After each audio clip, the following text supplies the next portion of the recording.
different cultures celebrate the end of a year and the beginning of a year at different dates. But this is the cycle that I think all of us are most used to, is that this is the end of the year. That the beginning of the Christian year, the Christian calendar, is the first Sunday of Advent. So the first Sunday in December was the start of the year then. Then, there's the Chinese New Year, there's the Jewish New Year, all these things. But since we live in this culture, then this is the cycle that we are on. This is the rhythm that we're used to. And so, just as the book of Ecclesiastes said, there's a time for everything under heaven. And even though it says there is a time for war and there's a time for killing, we still continue to pray that there will never again be a time for war, never again be a time for killing. But I think Solomon, if he did write that, was just saying this is how it is, that there's currently a time for war and there's a time for killing. There's a time to be born and to die. That will never change. We all have to be born and we all have to die. There's always going to be a time of sorrow because that's just part of life. But on the other side of that, there's always a time of joy. And so I gave you this sheet, and then I'm going to give you another one in a few minutes. But this one is for you to put down anything that you want to let go of from this year. That may be regrets. It may be hard feelings. It may be a confession, because nobody's going to see this, including me. So if you would like to participate, you don't have to, but this is an opportunity to let go. Because if you carry things into the new year, then the cycle continues of pain. And so the ritual is sometimes a little different. What I'm going to do is once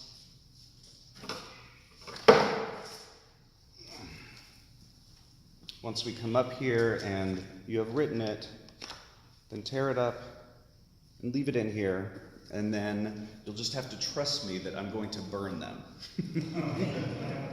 Because otherwise I can't do it in here, because some fire alarm's going to go off and we're all going to inhale smoke. I'm not going to do that. But this is a ritual that I found to be powerful, and so let's just take a couple minutes to put something down if you like.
And as you're ready, if you're able, come forward. If not, just pass it to somebody else who you trust not to look at your business.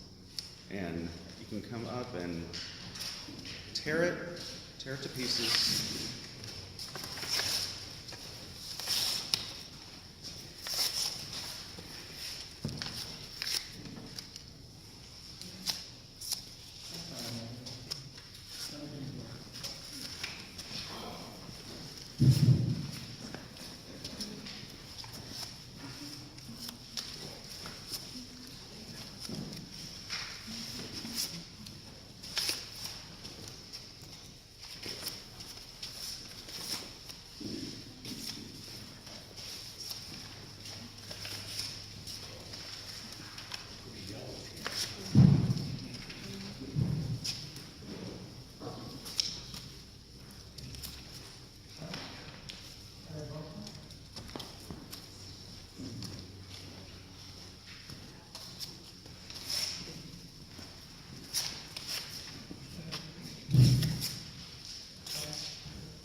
Now, I'm going to give you some loose options for this one. The first is that you have your bulletin and you can look at the gospel reading. And that was a call of Jesus to tell people, this is how you are to treat people. You know, and that can be a good reflection for you to go, am I doing some of these things at least? It's not a checklist to say I'm doing all of them, but, you know, was there a time this past year when you fed the poor? Was there a time when you clothed the naked? When you donated clothes, for example? Was there a time when you visited someone in prison or visited someone in a hospital or nursing home, something like that? What are the things that you have done that are fulfilling for others and for yourself that maybe you might do once again this coming year or make into a positive habit? That's one option. You can do that if you like.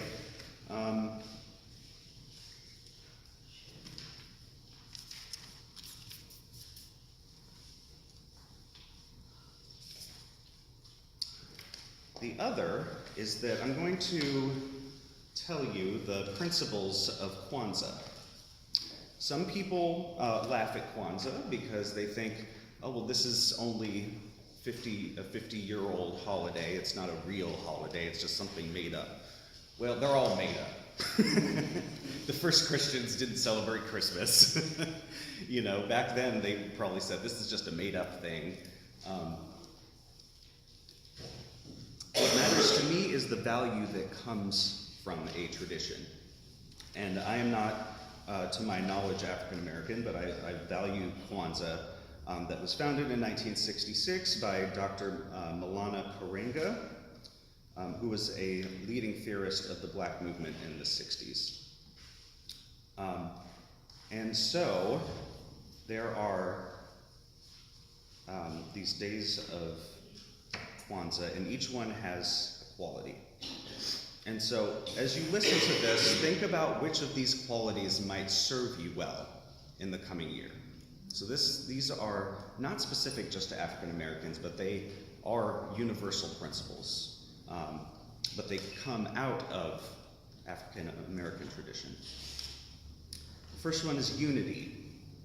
Okay? This is celebrated on the 26th of December, and then each one is on a day after that. Unity speaks to our need to develop and sustain a sense of oneness, righteous and rightful togetherness in the small and large circles and significant relations of our lives, from family and friendship to community and the cosmos. It urges us to practice a principled and peaceful togetherness rooted in mutual respect, justice, care and concern, security of person, and equitably shared goods.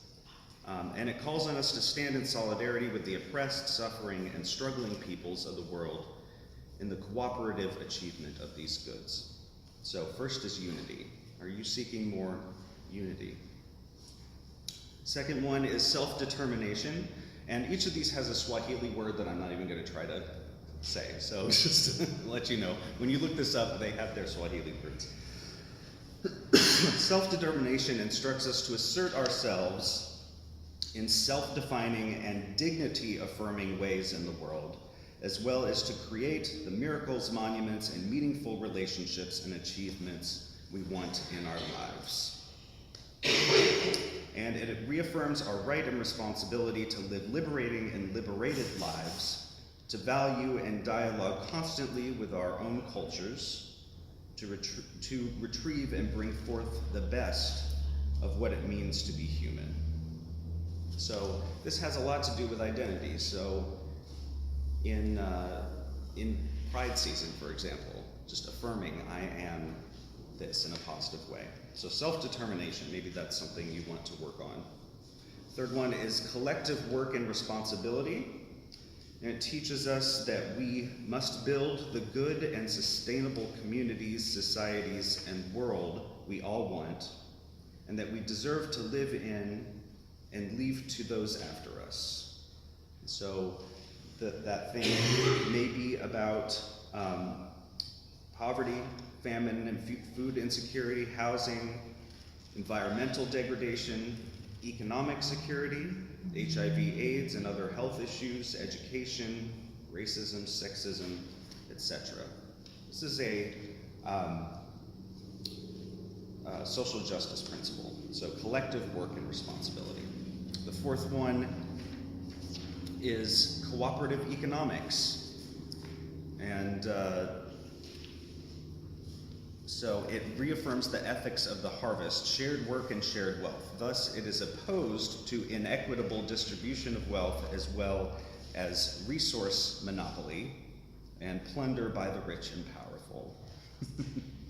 And so, in what ways might you want to seek out cooperative economics? The next one is purpose. It teaches us to embrace and respond creatively to the collective vocation of restoring to people the position and possibilities of great achievements through doing good in the world. So what is your purpose that God has given you in order to serve? This is a service principle. The next one is creativity. You know, we have two sides to the brain. And the right brain we oftentimes leave behind and just let sit there.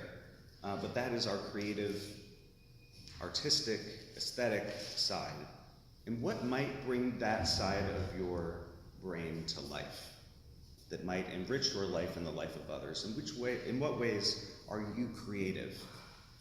Creative writing, art, dance.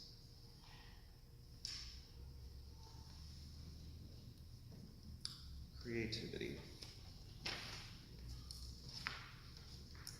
And the last one is faith. And just to let you know, Kwanzaa is not a religious holiday. It recognizes that there are many faith paths that are great, and so it teaches and urges us to hold fast to the faith that we hold true. And that faith should lead us to not only be better ourselves, but to help others as well, to go up to higher levels of consciousness. So we have all of these, and this, whatever you have written down, if you have, this is not a time of New Year's resolutions, because that sometimes is setting yourself up for failure when you say, oh, look at all I have to do. But instead of that, think of these as goals or as things to look toward for a new year. Because if you just let life blow in the wind, then that's when trouble can come, because there isn't a structure in place. So we are creatures of habit. And it's been said in psychology that if you do something for 21 days in a row, then you build a habit, whether it's a good or a bad thing. If you do it that many days in a row, so if you hold on at least for that long, continue to practice the things that you do. We don't have them in yet for this coming year, but I do encourage you, when we have them probably next week, to pick up one of the Spirit and Truth magazines that we get for free every quarter. The ones that are back there only have like 1 day left, so it's not, I don't know if it's worth picking it up, but that's one way of staying on track and staying centered, staying balanced. There may be other things you want to take upon yourself. I am always encouraging people to go to therapy. And it's not that you're broken, it's not that it's nothing shameful. I really do believe that our culture teaches us that we keep things inside until they bubble over. And so we have to go counterintuitive to be able to process things regularly. That's another reason why we do these kind of rituals, because we hold on to things. We have this bad habit of holding on to things. And if you release things a little at a time instead, then it'll be much better for the coming year. You know yourself better than I do. And so I can't tell you what's going to be best for you. What I can do is put out this buffet and say, eat what you want and leave what you don't want. So we have these principles now, and you can look them up. These principles of Kwanzaa are there for you to look at. There are also spiritual practices that you can look up. The centering prayer is one that we use often in church, where we just focus on one word. So if you focus on a word within silence, just first thing in the morning, that's a good start to the day, is to just focus on something positive first. Even if you're cussing in the midst of it because you're grumpy, because I'm not a morning person. And so I might, during my morning prayers, be going, but start your day with something positive, and then see where it goes. And know that you have principles to go back to. I sort of built this service around what's called the watch night service, which is something that you usually do on New Year's Eve if you're someone who goes to church on New Year's Eve, and I wasn't going to try that. So,